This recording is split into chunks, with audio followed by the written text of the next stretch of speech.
All right, guys, we need to talk about how to actually solve these problems where you're given one strand of the DNA and you need to solve for the other strand of the DNA or the RNA or the protein. So the first thing is to know the terminology. There's two different strands to the DNA molecule, and one of the strands can be called the template strand, and it means the same thing if it's called the non-coding strand, and it also means the same thing if it's called the antisense strand. The other strand can be called the non-template strand.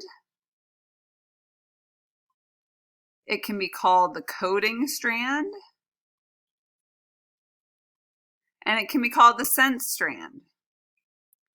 Now, you should remember from Unit 1 that the two strands of the DNA molecule are anti-parallel. So we're going to put 5' on this side and 3' over here. And you should also remember that G goes with C, and C goes with G, and A goes with T, and T goes with A. So we can figure out the complementary strand of the DNA quite easily. Now, if we're switching to making the mRNA, okay, this is where the vocabulary becomes important. The mRNA is going to be anti-parallel or complementary to the template strand, and it will have the same sequence as the non-template or coding or sense strand.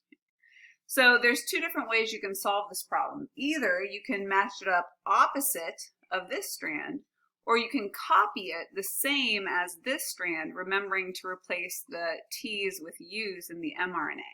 The important thing is that you don't switch strategies halfway through, okay? So make sure that you pick one that you're certain to be consistent with and go with it. So the mRNA is going to be anti-parallel and complementary to the template strand, and it will have the same sequence as the non-template or coding or sense strand. So our sequence for our mRNA is going to be C, G, G. The T's are going to be replaced with U's, then G, C, A, U, A, G, U, C, 3'. So that's our mRNA. So a couple things as we're thinking about how DNA replication and transcription happen. DNA polymerase is going to read this strand, 3' to 5', which means that the other strand of DNA is going to be synthesized 5' to 3'. For transcription, the template strand is going to be read 3' to 5' by RNA polymerase. The RNA is going to be synthesized 5' to 3'. All right, now if we think about what's happening with the protein, okay, the protein is synthesized N-terminus to C-terminus. The mRNA is read 5' to 3' in groups of 3 codons. So if we look to the left here, I have the universal genetic code up. The universal genetic code is read in this chart. The first nucleotide is along the left. The second nucleotide is along the top, and the third nucleotide is along the right. So for our first codon, CGG, the amino acid that goes with that is arginine. Then for UGC, it's cysteine. Then for AUA, it's isoleucine. And then for GUC, it's valine. And again, our mRNA is going to be read by the ribosome. The ribosome is going to move 5' to 3' along the mRNA, and the protein is going to be synthesized N-terminus to C-terminus. This time I'm going to give you guys a little bit more complicated example. So this time the sequence that's given is the coding or sense or non-template strand. So the first thing to do is figure out what is the template strand or the opposite strand of the DNA. So again, the other DNA strand is going to be anti-parallel and complementary. C goes with G, G goes with C, A goes with T, T goes with A, all the way down the line. This part is easy, right? You can do it in your sleep. but we have to keep track of those 5' and 3' ends. Okay. So if our top strand was the template for DNA replication, okay, the top strand is going to be read 3' to 5' by DNA polymerase. And the other strand of DNA is going to be synthesized 5' to 3'.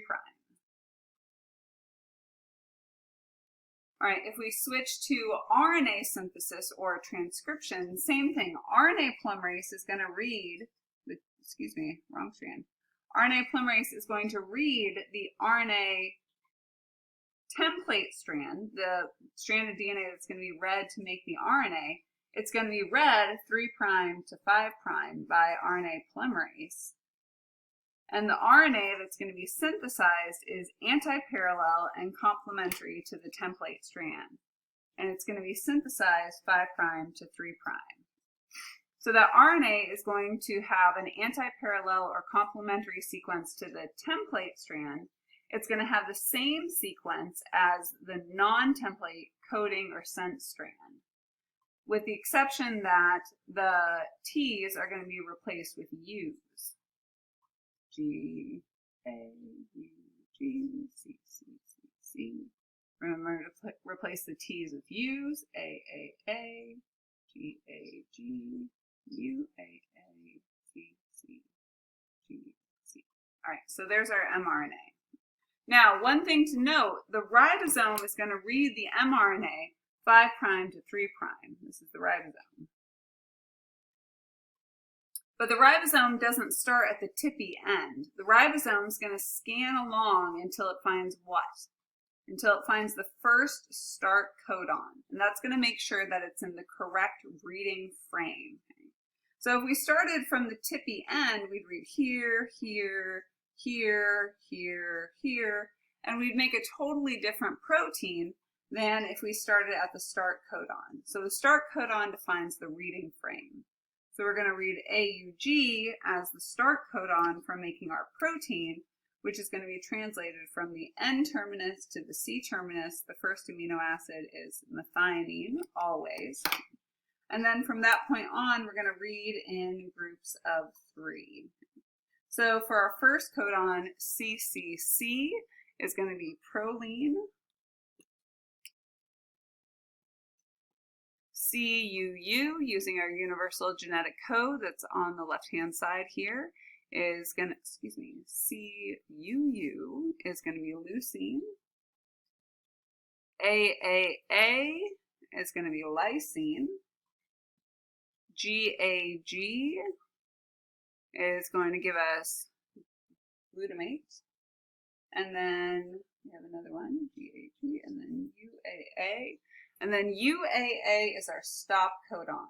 And even though there's more there's more nucleotides, no more amino acids will be translated. So our last amino acid is glutamine, and then our stop codon ends the protein at the C terminus.